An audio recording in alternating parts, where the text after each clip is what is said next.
Ժողովուրդ, քանի որ բազմաթիվ նամակներ եմ ստանում, կարդում եմ տարբեր մեկնաբանություններ, տարբեր հրապարակումներ եւ այլն, սոդայի հետ կապված մի քանի հարց եմ առանձնացրել, որոնց կցանկանամ պատասխանել ու վերջնական այդպես ամեն բան տեղավորել իր դարակներում, որպեսզի պատասխանը լինի հստակ ու ամբողջական։ Եկեք ուղղակի սկզբի համար ամենակարևոր մի կանոն է հիշենք, սա որպես կանոն ենք մտապահում, սոդան երբևէ ոչ մի պայմաններում, ոչ մի դեպքում նախապես մարել չարժե, ոչ մածունի մեջ, ոչ թթվային այլ միջավայրում, օրինակ քացախով, ոչ եռմանջերի մեջ, ինչպես շատ դեպքերում արվում է, ավելացնում ենք միայն ամենավերջում ու միայն ալյուրի հետ խառնած։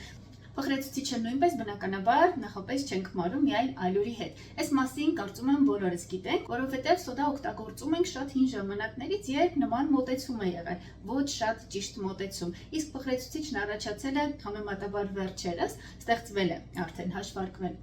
վերջերս, երբ արդեն ճիշտ մոտեցում կար նման բաղադրիչների նկատմամբ։ Դրա համար էլ փխրեցուցիչը ճիշտ ենք օգտագործում միայն ալյուրի հետ։ Իսկ սոդայի հետ կապված միշտ սխալմունք կա, քանի որ նախկինում նման մոտեցում է եղել։ Սոդան խմորի մեջ երկու հիմնական փուլով է աշխատում։ Առաջին փուլը, որ անպայման պետք է լինի, թթվային ռեակցիան է։ Այսինքն խմորի մեջ բավականաչափ թթվայնություն պետք է լինի, որպեսզի սոդան լիարժեք իր առաջին փուլը կարողանա հաղթահարել, որից հետո արդեն խմորը տաքանում է, մոտավորապես 60 աստիճան է հասնում ու դրանից բարձր, եւ դրա շնորհիվ արդեն սկսվում է ջերմային ռեակցիան։ Դուք երևի արդեն պատկերացրիք, որ խմորը երբ հայտնվում է ջեռոցում, ժամանակ է պահանջում, որպեսզի հասցնի տաքանալ եւ նոր միայն ջերմային ռեակցիան սկսվի։ Իսկ դրան նախորդող թթվային ռեակցիան, քանի որ սոդան նախապես մարել ենք, այնքան էլ ակտիվ չի լինում եւ բավականին թույլ է ընթանում։ Այսինքն, մինչեւ ջերմային ռեակցիան սկսվի, մինչեւ խմորը բավականաչափ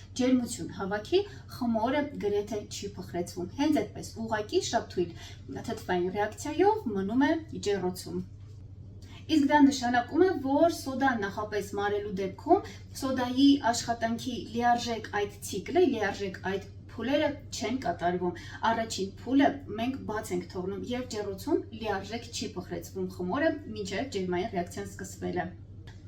Իսկ ինչ է տեղի ունենում խմորի մեջ այդ ընթացքում, երբ արդեն ասացի առաջին ռեակցիան դեռ չունենք, իսկ ջերմաստիճանը բավարար չէ, որպեսզի ջերմայինը սկսվի։ Ուղղակի ջերմացնող այդ պարույրների ազդեցության տակ խմորը սկսում է ամրանալ, սկսում է կեղև կապել եւ պնդանալ։ Այդ ամրանալը, խտանալը սկսվում է եզրերից ու ձգտում է դեպի մեջտեղ։ Մեջտեղի մասը ամենաուշն է պնդանում։ Իսկ հետո արդեն երբ խմորը անհրաժեշտ ջերմաստիճան է ունենում ու սկսվում է ջերմային ռեակցիան, այդ ընթացքում խմորը հասցնում է, արդեն գիտենք, բավականին ամրանալ ու կեղև կապել, առաջացած այդ ջերմային ռեակցիայի շնորհիվ առաջացած նոր պղպջակների այդ ամբողջ գործընթացը տեղի ունենում հիմնականում մեջտեղում, որը արդեն ասացի, ամենաուշն է ամրանում ու բնականաբար եզրերում արդեն ամուր է այնտեղ փխրեցվել, արդեն չի կարող, ամբողջը տեղի ունենում մեջտեղում ու հենց մեջտեղն է լավ բարձրանում։ Երբեմն նաև դրա պատճառով, եթե լավ կեղև է առաջացել, կեղևը ճաքում է ու նման դեպքում խմորեղենը ինչ էլ որ թխեք, հավասար չի բարձրանում։ Կողքերում ստացվում է ցածր, իսկ մեջտեղում սարեր են առաջանում։ Այսինքն ստացվում է, որ նախապես մարելու հետևանքով սոդան ջեռոցում լիարժեք իր բոլոր փուլերը չի կատարում, այսինքն լիարժեք չի փխրեցնում մեր խմորը, ու մենք չենք ստանում այն լիարժեք վերջնական արդյունքը, որ կարող է մեզ ապահովել այդ քանակի սոդան։ Ու բնականաբար դրա պատճառով ներսում ծակոտիները անհամաչափ են լինում, դրանց քանակը ավելի քիչ է լինում եւ դրանք տեղակայվում են խմորի ներսում ոչ համաչափ, ու խմորը բարձրանում է ոչ այնքան, ինչքան որ կարող է ու ոչ հավասար, ստանում ենք անհավասար մակերես շատ ցածր եզրերով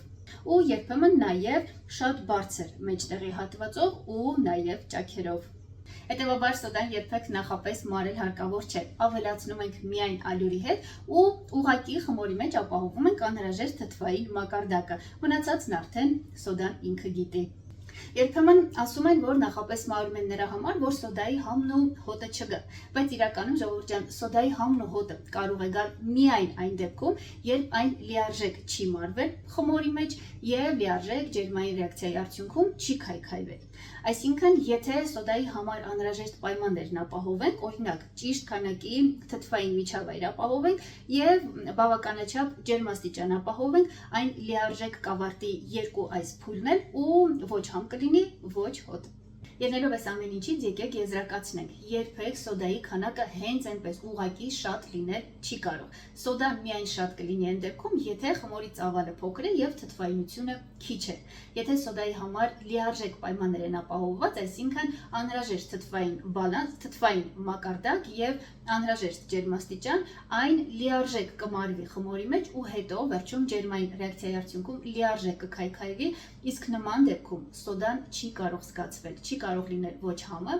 ոչ հոտը։ Իսկ եթե սոդան սխալ ենք օգտագործում, նախապես մարում ենք եւ խաթարում ենք այս բոլոր process-ները ու քանակներ ճիշտ չենք օգտագործում, թթվայնությունը պակաս է, ջերմաստիճաններ եւ այլն, նույնիսկ քիչ քանակի դեպքում, այո, սոդան կարող է զգացվել եւ տհաճ երևույթներ կլինեն եւ համի եւ հոտի տեսքով։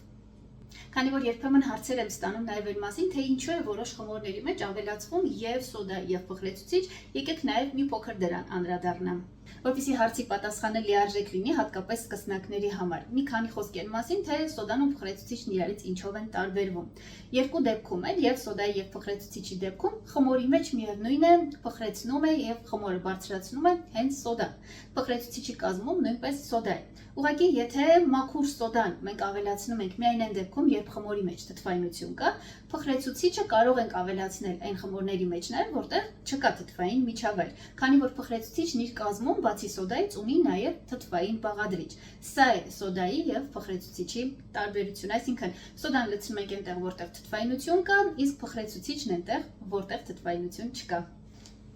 Իսկ հիմա այն մասին, թե ինչու ենք երկուսն էլ ավելացնում։ Պարզապես եթե մեր խմորի ծավալը մեծ է եւ որոշակի քանակի սոդա է պահանջում, իսկ այդքան թթվայնություն խմորի մեջ չկա, որպեսզի սոդան լիարժեք աշխատի, հետեւաբար կամ պիտի այդտեղ մի փոքր էլ թթու ավելացնենք, օրինակ մի քիչ քացախ ավելացնենք, կամ եթե չենք ուզում որոշակի թթվայնություն ավելացնել սոդային օգնելու համար, սոդայի մի մասը պակասեցնում ենք, փոխարենը փխրեցուցիչ ենք լցնում, որը թթվայնություն չի պահանջում, արդեն գիտենք եւ իր կազմում արդեն իր թթուն ունի։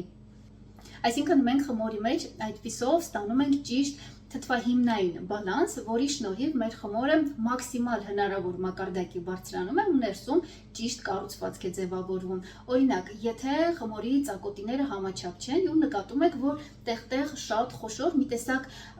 հոլանդական պանրի նման խոշոր խոռոչներ են առաջացել, նշանակում է այդ խմորի մեջ բալանսը խախտված է, այսինքն թթվի եւ սոդայի հիմնային այդ բալանսը խախտված է, ուրեմն պետք է նոր հաշվարկ կատարել։ Իմ բոլոր բաղադրատոմսերում սիրելիներս ամբողջ այս նրբությունը հաշվի առնված եւ սոդան երբեք չի զգացվում ու խմորները բարձրանում են իրենց մաքսիմալ հնարավորության սահմաններում, ստանում ենք առավելագույն արդյունքներ։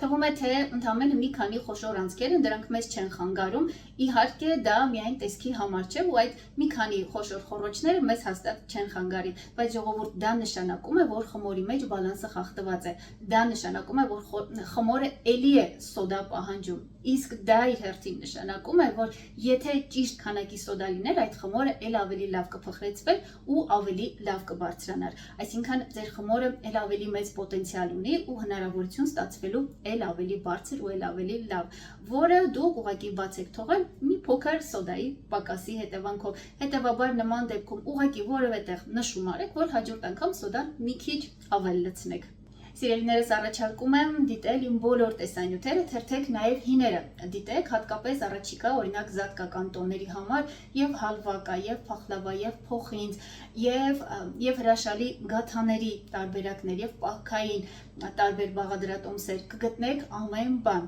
մանրամասն հաշվարկված ու ճիշտ տեխնոլոգիայով ներկայացված, որպեսզի ստանաք հնարավոր առավելագույն արդյունքները։ Եթե այս ֆորմատը ձեզ հետաքրքրեց, անպայման նշեք, ես առանձին կաշխատեմ նաև խմորիչով խմորների հետ կապված նրբությունները նկարահանել ու ներկայացնել ու պատասխանել նաև ձեր հարցերին։ Իսկ եթե կան դրա հետ կապված կոնկրետ հարցեր, իհարկե կարող եք նաև հենց այստեղ գրել, ես դրանք կառանձնացնեմ ու կաշխատեմ պատասխանել դրանց շրջանակներում, որ ամփոփ լինի, բաց չթողնենք ոչինչ։